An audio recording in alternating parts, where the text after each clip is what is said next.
कौन कौन से कंप्यूटर टूल यूज, कौन से टूल ऐसे हैं जो आपने मैथमेटिक्स से रिलेटेड यूज किए हैं,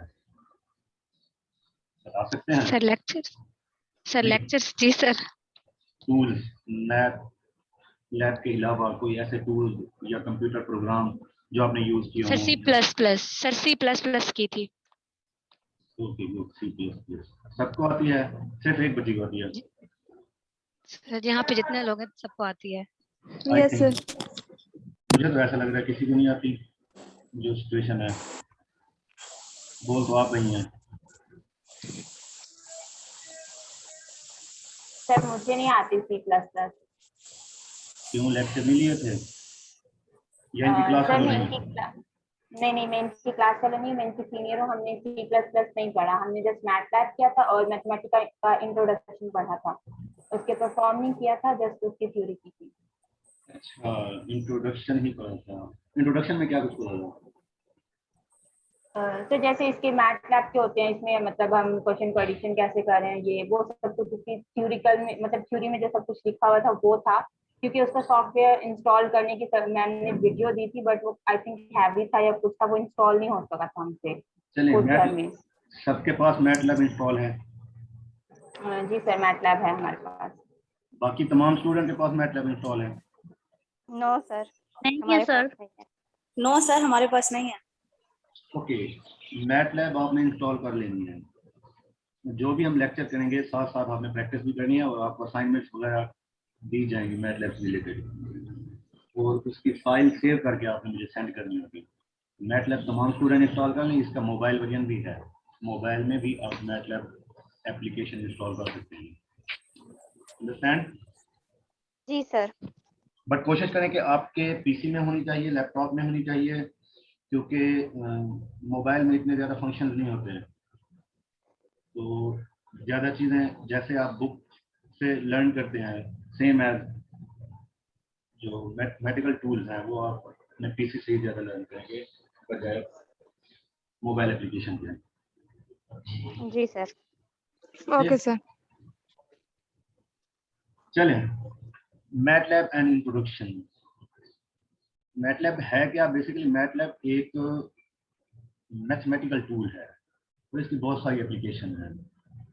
जैसे व्हाट इज मैटलैब? मैटलैब और सिमलिंक, ये दो टूल्स हैं मैटलैब में। सिमलिंक भी एक टूल है जो कि मैथमेटिकल कंप्यूटेशन परफॉर्म करता है और हम सिग्नल प्रोसेसिंग के लिए भी यूज होता है। इसकी बहुत सारी एप्लीकेशंस हैं। इसके ग्राफिक टूल यूज किए जाते हैं, मॉडलिंग, फिजिकल प्रॉब्लम में मॉडलिंग की जाती है, और इंजीनियरिंग फील्ड में टेस्ट वगैरह परफॉर्म किए जाते हैं।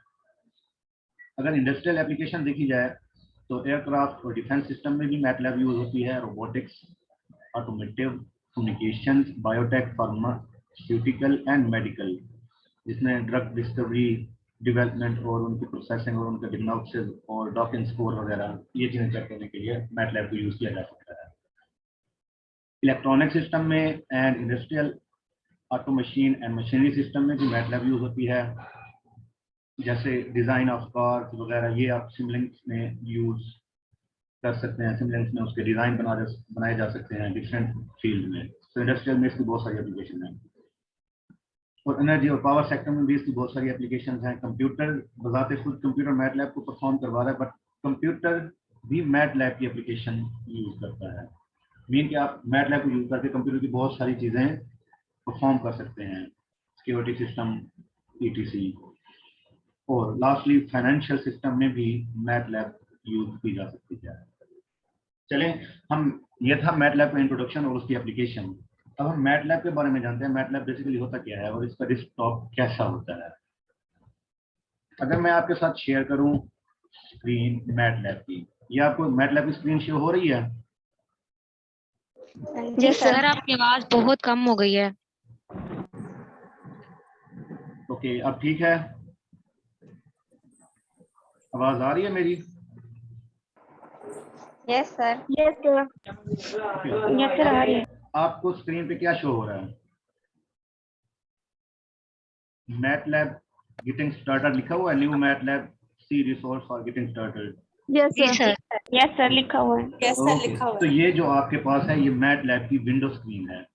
जब भी आप मैटलैब इंस्टॉल करेंगे, इंस्टॉलेशन के बाद आपको ये वाली विंडो अपीयर होगी। अब इस विंडो में 3-4 चीजें हैं: command window, workspace and current folder. Command window में आप अपने तमाम मैथमेटिकल ऑपरेशन परफॉर्म करते हैं मैटलैब से रिलेटेड।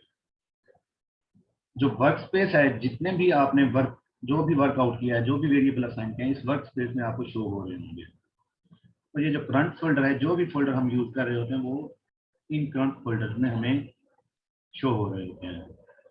अंडरस्टैंड? यही चीज हम देखते हैं। ठीक। जी सर। ओके, तो यही चीज लिखी हुई है यहाँ पे। मैटलैब में क्या चीजें होती हैं? जो उसका डेस्कटॉप है, कमांड विंडो होती है, where you type MATLAB command. Workspace window show all variable, जो भी आप वेरिएबल यूज करते हैं उन तमाम वेरिएबल्स को आपको शो कराती है। And command history, command history जो है वो आपकी मैटलैब में की गई वर्क की हिस्ट्री शो कराता है। और करंट फोल्डर जिसमें जो भी फोल्डर आप परफॉर्म कर रहे हैं, तमाम फोल्डर आपको नजर आते हैं, डिस्प्ले होते हैं। ओके, मैटलैब का जो लेआउट होता है वो आप सेट कर सकते हैं जैसे भी सेट करना चाहें। इसके डिफरेंट वे हैं। ये है लेआउट सेट करने का method. Default, 2 columns, different way हैं मैटलैब के लेआउट सेट करने के। तो हम डिफॉल्ट वे से ही मैटलैब को रखेंगे। ओके, अब हम कुछ बेसिक मैटलैब के बारे में पढ़ते हैं और कि मैटलैब बेसिकली होता क्या है। अब मैटलैब में ये जो कमांड विंडो में होती है ना, ये एरो टाइप आपके पास शो हो रहे होते हैं। तो आप देख सकते हैं ये जो मेरे पास विंडो खुली हुई है मैटलैब की, तो ये एरो शो हो रहे हैं आपको। F of x equal to arrow, मतलब यहाँ पे आप अपना कोई भी फंक्शन परफॉर्म कर सकते हैं। Understand? Yes sir. Yes sir. चलें, गेटिंग हेल्प। अच्छा, मैटलैब में आपको कोई कमांड भूल गई है, कोई चीज आपको याद नहीं आ रही, तो आप मैटलैब से हेल्प भी ले सकते हैं। वो आपको हेल्प लिखेंगे, हेल्प जो चीज आपको भूल गई है। लेट्स सपोज आप प्लॉट्स के बारे में हेल्प लेना चाह रहे हैं, तो आप लिखेंगे हेल्प प्लॉट। तो वो आपको प्लॉट्स के बारे में तमाम इंफॉर्मेशन परफॉर्म कर देगा। तो मैटलैब बताते खुद अपने फंक्शन की हेल्प प्रोवाइड करता है। जैसे देखें, हेल्प प्लॉट लिखते हैं, हेल्प प्लॉट लिखा तो ये हमें प्लॉट्स के बारे में तमाम इंफॉर्मेशन देगा। कैसे हम प्लॉट्स की कमांड लिख सकते हैं। तो ये देखें, ये सारी इंफॉर्मेशन प्लॉट्स के बारे में है। लीनियर प्लॉट्स के बारे में भी है और 2 डायमेंशनल प्लॉट्स के बारे में भी है और 3D प्लॉट्स के बारे में। जो भी प्लॉट्स आप लेना चाहेंगे उन तमाम के बारे में आपको इंफॉर्मेशन विद मैटलैब हेल्प से मिल सकती है और उसकी एग्जांपल भी गिवन है आपको। तो ये था मैटलैब से हेल्प लेना। नेक्स्ट, बेसिक कमांड्स, जो कि मैथमेटिकल कमांड्स होती हैं, इनके बारे में जानना जरूरी होता है। चलें, ये जो परसेंटेज साइन है मैटलैब में, ये किसी भी स्टेटमेंट को एक्सक्लूड करने के लिए होता है। परसेंटेज साइन, जैसे अब देखें, ये मैटलैब है, यहाँ पे मैं a लिखता हूँ इक्वल टू 5। अब देखें a इक्वल टू 5, ये रन हो गया, वैल्यू असाइन हो गई। अगर मैं परसेंटेज साइन लगाता हूँ, a इक्वल टू 5 लिखता हूँ, तो ये रन नहीं होगा। चीज लिखी जाएगी बट वो एक्सक्लूड रहेगी, वो उसमें मैटलैब में परफॉर्म नहीं होगी। सो कमेंट लगा के आप ये परसेंटेज का साइन लगा के कुछ भी लिख सकते हैं। Okay sir.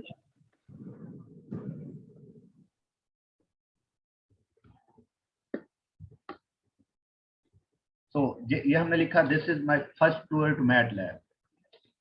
अब ये कमेंट रहेगा, आपने लिखा my first tour to MATLAB, ये आपको बता रहा है कि आप मैटलैब पहली दफा यूज कर रहे हैं। तो ये कमेंट कोई भी स्टेटमेंट लिखने के लिए आप यूज कर सकते हैं। उसके बाद सेमी कॉलन।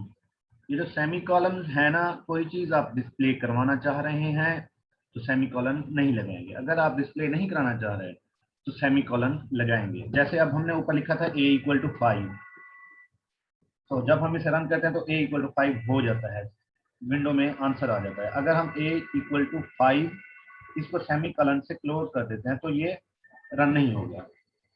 a को वैल्यू मिल जाएगी, a indicated with 5, but a run नहीं होगा।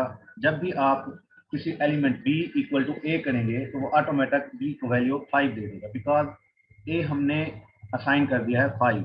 ए को क्या असाइन किया 5 और सेमीकोलन से उसे क्लोज कर दिया था। जब हमने बी को ए लिखा तो जो ए की वैल्यू वो बी को मिल जाएगी। अंडरस्टैंड? Yes sir. जी ओके। सर। ये जो ट्रिपल डॉट है ये आपकी स्टेटमेंट को नेक्स्ट लाइन में ले जाता है, न्यू लाइन में ले जाता है। वैसे तो आप अगर देखें, अगर आप ए लिखते हैं इक्वल टू 5, आप इंटर करते हैं तो ये न्यू लाइन में नहीं जाता, ये रन हो जाता है। अगर आप ए इक्वल टू 5 लिखें और 3 टाइम डॉट दें तो वो आपकी कमांड को न्यू लाइन में ले जाएगा। सॉरी, यहाँ पे आप 6 लिख देते हैं।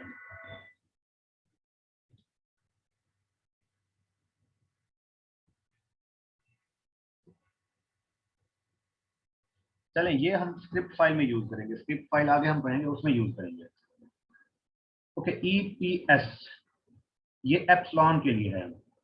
एप्सिलॉन तो पता है ना क्या होता है? यस पता है सर, जी। स्मॉल नंबर होता है। एप्सिलॉन स्मॉल नंबर होता है, तो जब भी आप एप्सिलॉन यूज करेंगे तो EPS लिखेंगे, EPS लिखेंगे आपका एप्सिलॉन आएगा। तो ये देखें एप्सिलॉन की वैल्यू आ गई आपके पास। अंडरस्टैंड? ओके, इन्फिनिटी के लिए आप लिखेंगे INF। Yes sir. Infinity INF sir लिखेंगे ये वो जैसे आपने परसेंटेज का साइन लगाया। जी।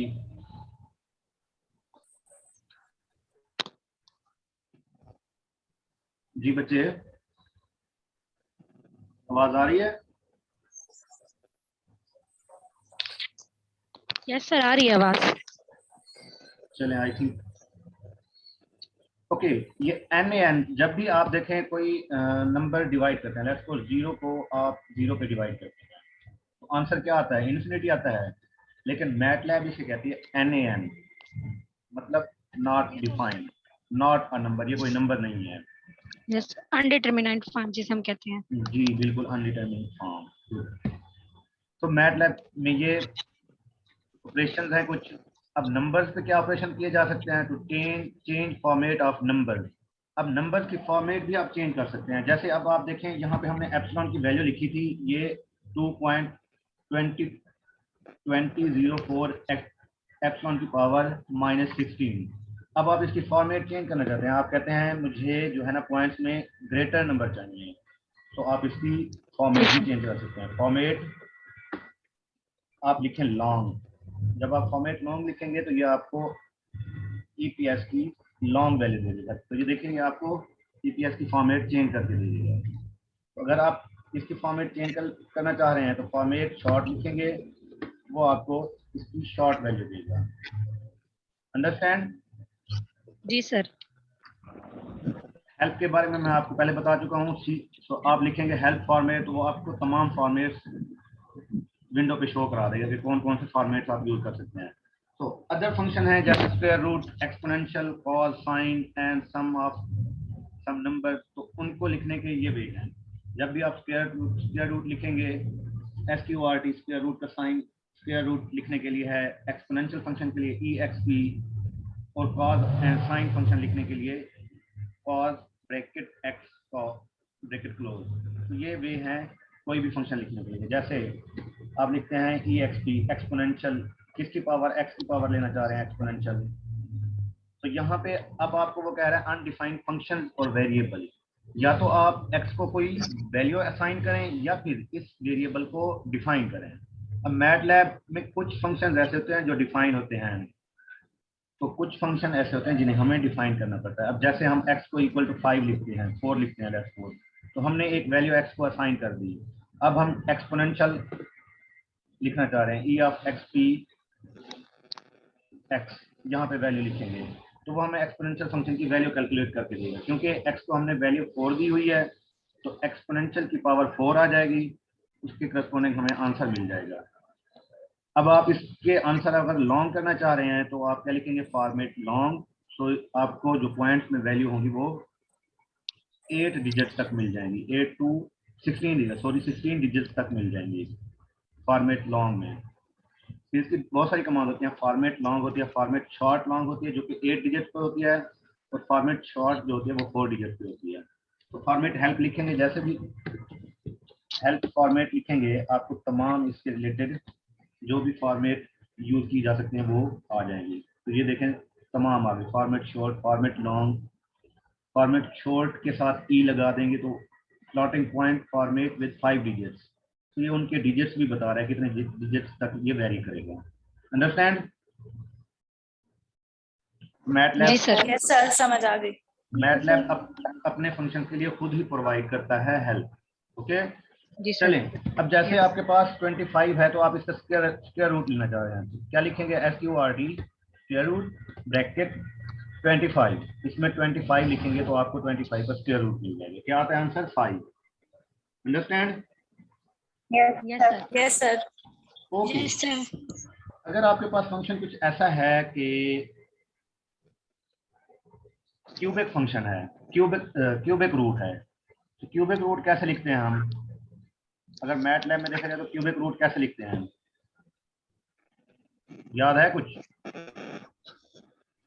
हम कुछ इस सर वो तरह लिखा ही नहीं था।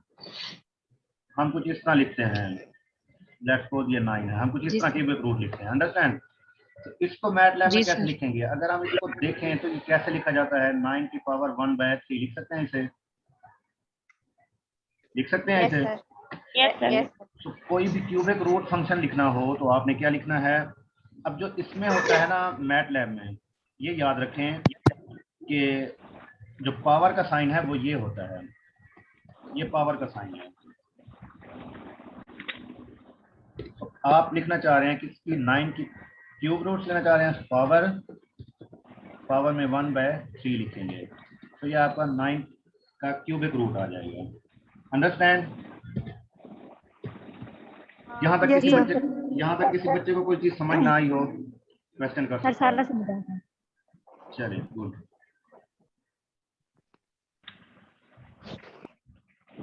ओके, तो सेम एज मैंने आपको बताया, एक्सपोनेंशियल, कॉस फंक्शन, कोई भी फंक्शन आप लिख सकते हैं, तो उनका वे लिखने का ये है। और मैटलैब में ऑपरेशन कौन से होते हैं? Addition, subtraction, multiplication and division के। डिवीजन के लिए हम ये वाला साइन यूज करते हैं, मल्टीप्लिकेशन के लिए हम डायरेक्ट यूज करते हैं, माइनस साइन के लिए माइनस और पॉजिटिव साइन के लिए प्लस ही यूज होते हैं। और ये जो पाई होता है आपका, पाई को आप PI लिखेंगे, पाई के नेम से डिफाइंड है। PI लिखेंगे तो आपको पाई की वैल्यू 3.1416 समथिंग, तो ये आपको पाई की वैल्यू मिल जाएगी। पाई की वैल्यू की वेरिएशन आप 16 डिजिट तक भी करा सकते हैं। तो कैसे कराएंगे? अगर हम चाहते हैं कि पाई की वेरिएशन 16 डिजिट तक हो, कैसे कराएंगे? कौन बताएगा? फॉर्मेट लॉन्ग के साथ ही लगा देंगे सर। यस, फॉर्मेट लॉन्ग के साथ ई या फॉर्मेट शॉर्ट के साथ ई लगाएंगे तो 5 डिजिट तक जाएगा। फॉर्मेट लॉन्ग के साथ फॉर्मेट लॉन्ग लिखेंगे तो हमें 16 डिजिट तक ये यस मिल सर। जाएंगे। Yes sir. चलिए गुड। सो ये पाई के लिए आप पाई यूज करेंगे, एक्सपोनेंशियल के लिए मैं आपको पहले बता चुका हूँ। चलें, using MATLAB as a calculator. MATLAB को आप कैलकुलेटर के तौर पे भी यूज कर सकते हैं, तमाम कैलकुलेशन वर्क कुछ भी आप परफॉर्म कर सकते हैं, जिसमें arithmetic, addition, subtraction, multiplication, division, power, तमाम आप कैलकुलेशन परफॉर्म कर सकते हैं as a calculator. MATLAB as a calculator work करता है। अब जैसे देखें, ये एग्जांपल गिवन है आपको, 10 डिवाइडेड बाय 5 मल्टीप्लाई बाय 2, तो आप जस्ट ये मैटलैब में लिखेंगे, क्या लिखेंगे? 10 डिवाइडेड बाय 5 इंटू 2, तो आंसर क्या आना चाहिए? 1। तो ये आपको 1 दे देगा। कोई भी मैटलैब में आप एज अ कैलकुलेटर मैटलैब को यूज कर सकते हैं। -1 की पावर 4 लिखें तो ये आपको -1 का आंसर देगा। -1 की पावर 4 का आंसर क्या आता है? 1 आएगा। 1 यस आएगा। सर। 1 -1 की पावर 4 का जैसे ही -1 लिखेंगे की पावर 4, आंसर आएगा 1। तो ये देखें, ये सही नहीं आया, आंसर रॉन्ग आया है। जब आप -1 लिखेंगे ब्रैकेट में लिखेंगे, ब्रैकेट डालेंगे। सर ब्रैकेट डालेंगे।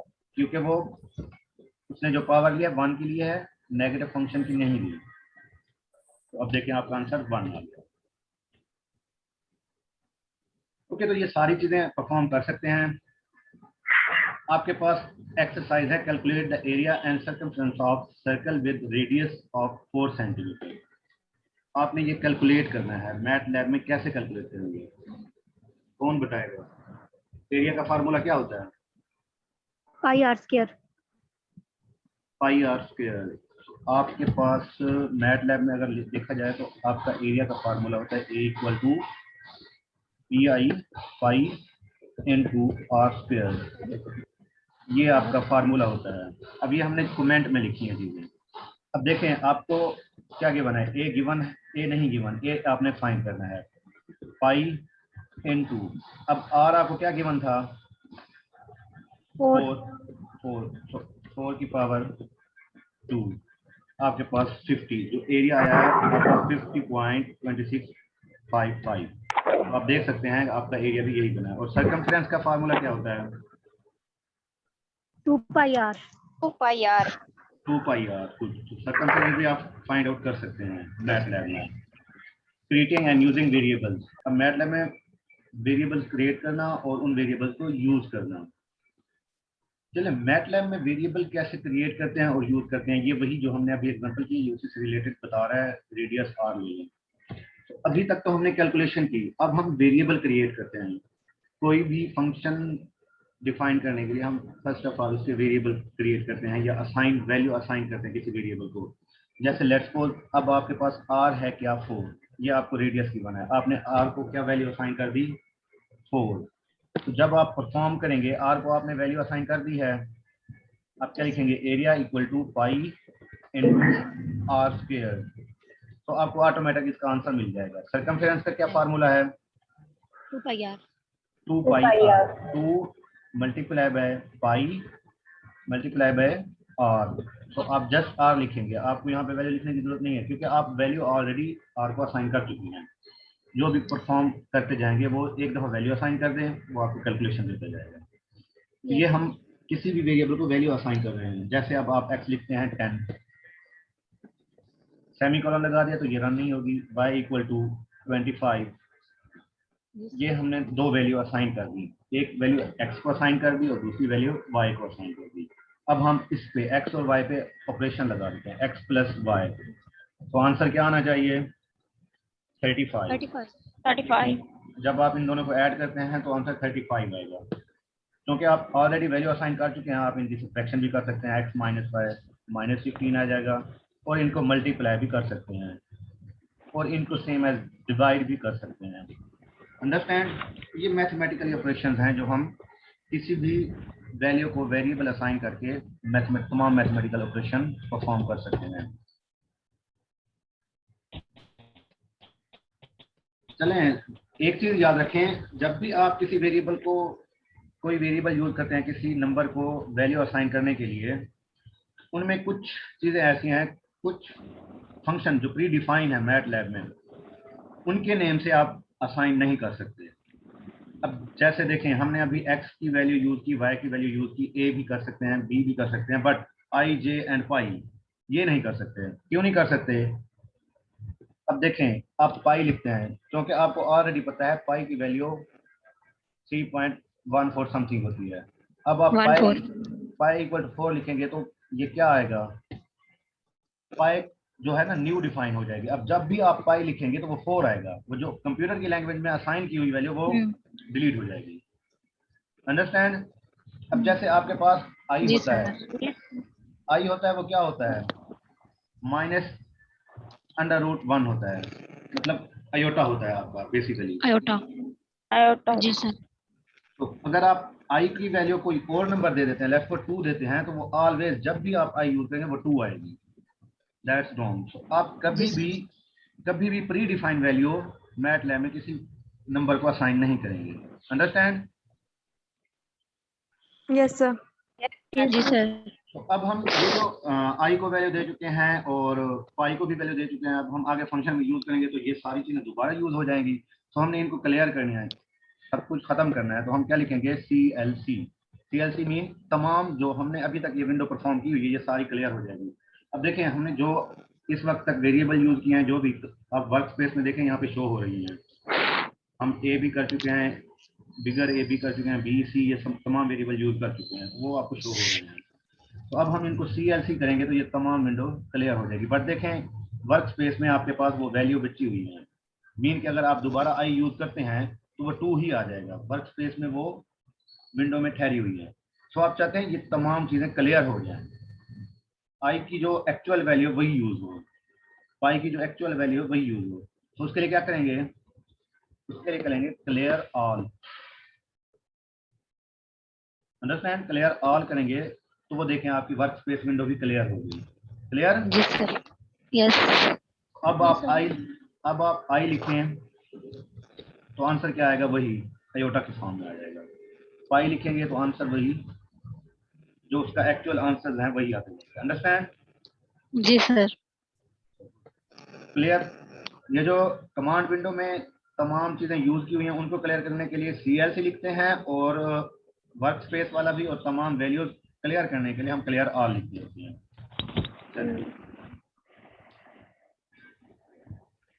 तो मैं यही बता रहा था कि किसी भी वैल्यू को आपने I, J, pi, length, character, size, plot, break, ये क्योंकि मैटलैब के प्री डिफाइंड फंक्शन है तो इनके नेम से आप यूज नहीं कर सकते। आप ए भी यूज कर सकते हैं, एक्स, वाई, जी, समथिंग अदर यूज कर सकते हैं, ये वैल्यू यूज नहीं कर सकते। तो क्रिएटिंग वेरिएबल ये मैं आपको पहले बता चुका हूँ कैसे क्रिएट करते हैं। एक्स को कोई वैल्यू असाइन कर दें, वाई को कोई वैल्यू असाइन कर दें, तो इनका आंसर ले सकते हैं। अंडरस्टैंड। जी sir. Sir I have a question here. Yes. Sir आपने कहा है कि जो प्री डिफाइंड फंक्शंस है जैसे पाई है और आयोटा है, इनको हमें यूज नहीं करना चाहिए, लेकिन जब हमने यूज किया तो कोई फर्क नहीं पड़ा, मैटलैब ने उसे एज अ वेरिएबल ही ट्रीट किया, फिर यूज ना करने में क्या बुराई है? देखो बच्चे, आई की वैसे जो आयोटा होता है आपका, उसकी वैल्यू क्या होती है, √-1। -1। तो जब आप आयोटा लिखते हैं तो आंसर भी आपका देखें 0.00 + 1 0 आयोटा। आपका ये आंसर जो आता है ना कम्प्लेक्स नंबर में a + b आयोटा की फॉर्म है, तो ये इस वजह से इस तरह दे रहा है। ठीक है। जी सर। तो अब देखें, आपको प्री डिफाइन है और पाई की वैल्यू का आपको पता है वो 3.14 समथिंग होता है। 16। जी। अब देखें, अगर आप पाई को 4 कर देते हैं, 4। जी। और ये तो पी किया हमने, पाई लिखते हैं, पाई = 4। अब देखें आपका एरिया का फार्मूला क्या होता है, एरिया = पाई × r²। अंडरस्टैंड, ये आपका एरिया का फार्मूला है। अब आप r ले लेते हैं, लेट्स सपोज 2 ले लेते हैं, जी तो सर। आपका एरिया क्या आना चाहिए आपके मुताबिक, कैलकुलेट अगर ये करें। 4 लेंगे तो 16 आना चाहिए। 3 आना पाई को चाहिए। अगर 4 लेंगे तो, अगर पाई को 4 लेंगे तो नहीं, वैसे एक्चुअल जो आपका पाई की वैल्यू के साथ कैलकुलेट करना क्या आता है ये। सर वो फिर डिफरेंट होगा सर। यहाँ इस लॉस से बचने के लिए हम वो मतलब अपनी यस, वैल्यूज नहीं ऑफ देते। कोर्स। देखें, अब देखें, ओके सर। जब हम पाई को वैल्यू असाइन करते हैं 4, तो इसका मतलब वो वाली जो प्री डिफाइंड वैल्यू है वो एक्सक्लूड हो जाएगी और न्यू वैल्यू उठा लेगा। Okay sir, thank you sir. Understand. जी सर। और इसको हम खत्म करने के लिए क्लियर ऑल लिखते हैं। जी सर। चलें, ये आपने परफॉर्म करना है 5a cube root of b + 9.8 and 10 multiply by square root of 5a + 16। कर लेंगे। यस सर, कर लेंगे। यस सर, हो जाएगा। चलें, Yes, ये आपने करनी है एक्सरसाइज। ओके, स्ट्रिंग वैल्यू भी असाइन कर सकते हैं आप मैटलैब में। स्ट्रिंग वैल्यू क्या होती हैं, जो आप किसी वेरिएबल के इक्वल वेरिएबल की कोई मतलब स्टेटमेंट ले रहे होते हैं, कोई नंबर ले रहे होते हैं, कोई वेरिएबल ले सकते हैं। जैसे देखें x = y लिखें तो अनडिफाइंड वेरिएबल y आ जाएगा, लेकिन आप चाहते हैं x = y आना चाहिए, तो आप कॉलन में लिखेंगे। तो x = y, ये आपकी रिप्रेजेंटेशन होगी स्ट्रिंग नंबर की, स्ट्रिंग फंक्शन की। जैसे आप लिखते हैं मंथ = आप लिखते हैं जुलाई, तो आप इसको कॉलम में लिखेंगे, सिंगल कॉलम में, तो ये आपका जुलाई रिप्रेजेंट हो जाएगा। अंडरस्टैंड। Yes sir. फंक्शन आप इस तरह डिफाइन कर सकते हैं मैटलैब में, और इन फंक्शन को आप डिस्प्ले कमांड यूज करके डिस्प्ले भी करा सकते हैं। अगर आप इस तरह लिखना चाहें तो आप जस्ट डिस्प्ले लिखें, DISP होता है,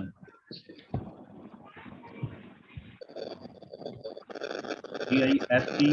आप कुछ भी लिखना चाहते हैं,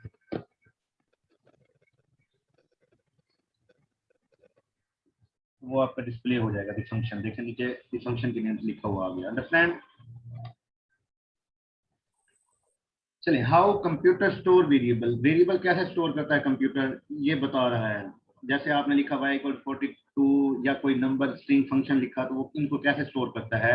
आपको पता है 0 और 1 की लैंग्वेज अंडरस्टैंड करता है कंप्यूटर। जानते हैं? जी सर। जी सर। 0 और 1, और ये होती हैं बिट। बिट जो कि binary digits, short for binary digits. Only 2 possible value, इसकी 2 पॉसिबल वैल्यू होती हैं, 1 पे ऑन और 0 पे ऑफ। तो आप जो भी स्ट्रिंग नंबर लिखें, कोई भी नंबर लिखें, वो कंप्यूटर उसे अपनी लैंग्वेज में कन्वर्ट करता है 1 और 0 की फॉर्म में, देन उसे आपको रिजल्ट उसका शो करवाता है। और न्यूमेरिक डेटा की कुछ टाइप दी हुई हैं। डबल के लिए कितने डिजिट्स, क्या रेंज है, सिंगल के लिए क्या रेंज है, यूनिट्स के लिए, इंटीजर के लिए, ये तमाम आपको गिवन है। डेटा टाइप, जो भी डेटा टाइप यूज करते हैं। और मैंने आपको पहले बता चुका हूँ कि डबल और सिंगल के लिए डबल जो होता है वो 64 बिट होता है और जो सिंगल होता है वो 32 बिट्स होता है। चलें, why should I care how data is stored in computer. अब हमें इस चीज़ की क्या ज़रूरत है कि कंप्यूटर किस फॉर्म में डेटा स्टोर करता है। मतलब अगर हमें इस चीज़ की केयर करनी होती तो हम पहले उसको 0101 की फॉर्म में कन्वर्ट करते अपने डेटा को, फिर कंप्यूटर में देते। बट हमें इस चीज़ की केयर करने की जरूरत नहीं है, कंप्यूटर खुद ही अंडरस्टैंड कर लेता है। ठीक है, जी सर। तो आप जस्ट लिखें a equal to 4/3, b equal to a-1, c equal to 3 multiply by b, e equal to 1 minus c। तो आपको कैलकुलेट करके दे देगा आपका रिजल्ट। आपको केयर करने की जरूरत नहीं है कि आप इसे 0, 1 इन चीज़ों में अंडरस्टैंड करें। कंप्यूटर का काम है, वो जो परफॉर्म करेगा खुद ही करेगा। ठीक है, यस ये सर। ये भी Yes, आपके sir. ये भी आपने परफॉर्म करना है मैटलैब पे। जिन्होंने मैटलैब इंस्टॉल की हुई है उन्होंने ये परफॉर्म करना है। Okay sir. सर एक क्वेश्चन था जी बच्चे, सर, ये कंप्यूटर में मतलब ऐसी कौन सी होती है कि यानी कंप्यूटर तो 0 और 1 की लैंग्वेजेस समझता है, बट हम तो सब कुछ ही टाइप कर रहे होते हैं और वो हमें रिजल्ट भी दे रहा होता है। तो कंप्यूटर के अंदर ऐसी क्या कौन सी चिप यूज हो रही होती है जो उसको कन्वर्ट करके हमें वो कन्वे कर रही होती है? मैटलैब का जो पूरा का पूरा सेटअप है ना वो 0 और 1 से ही डिफाइंड है। सॉरी, मैथ कंप्यूटर का कंप्यूटर अंडरस्टैंड ही 0 और 1 की लैंग्वेज अंडरस्टैंड करता है। तो वो जो भी हम फंक्शन देंगे, जो भी हम वैल्यू देंगे, वो पहले उसको अपनी लैंग्वेज में कन्वर्ट करता है। उसके बैकवर्ड में परफॉर्मेंस हो रही होती है, वो परफॉर्म कर रहा होता है सारे फंक्शन, देन वो आपको रिजल्ट शो कराता है। तो इसकी आपने केयर नहीं करनी कि हम कौन सा नंबर दे रही हैं, ये कंप्यूटर का काम है। वो अपने ब्रेन में जाके इन चीज़ों को कैलकुलेट करके फिर आपको रिजल्ट देगा। नो नो सर, मैं ये नहीं पूछ रही, मतलब मैं यही पूछ रही हूँ कि मतलब उसके पीछे ऐसा कौन सा सिस्टम वर्क कर रहा है जो उसको कन्वर्ट कर रहा होगा। ट्रांसलेटर, ट्रांसलेटर लगा होता है कंप्यूटर के अंदर। ट्रांसलेटर है, उसमें चिप होता है, सीपीयू होता है, जी जी, ALU। सही है। अगर कंप्यूटर पर होगा तो उसमें ALU होता है, अरिथमेटिक ऑपरेशन के लिए ALU यूज करता है वो। जी उसके जी, अपना ट्रांसमीटर होते हैं जो ट्रांसलेट करते हैं। Okay, thank you sir. क्योंकि ये लिखा हुआ है 1 और 0, यही ट्रांसलेटर है उसके, समझ लें आप। Okay, thank you sir.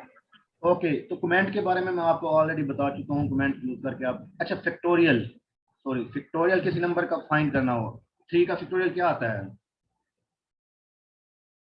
6। 6।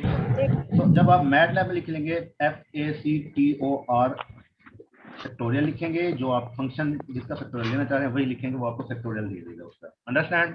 Factorial function भी जी आप सर। लिख सकते हैं मैटलैब में। Yes, sir. चलें, मैटलैब में कुछ चीजें हैं जो आपकी करंट वर्क स्पेस के बारे में, वेरिएबल जो यूज करते हैं, जो सेव डेटा है, load, clear all. Clear all का मैं बता चुका हूँ। क्लोज ऑल में जो भी फिगर आप परफॉर्म करते हैं, ये जब हम प्लॉट में जाएंगे ना, प्लॉट में आपको क्लोज ऑल का पता चल जाएगा। और CLC ये मैंने बता दिया आपको। CLF ये फिगर के लिए, तो फिगर को क्लोज करने के लिए है। अब ये हु का मतलब क्या होता है? WHO।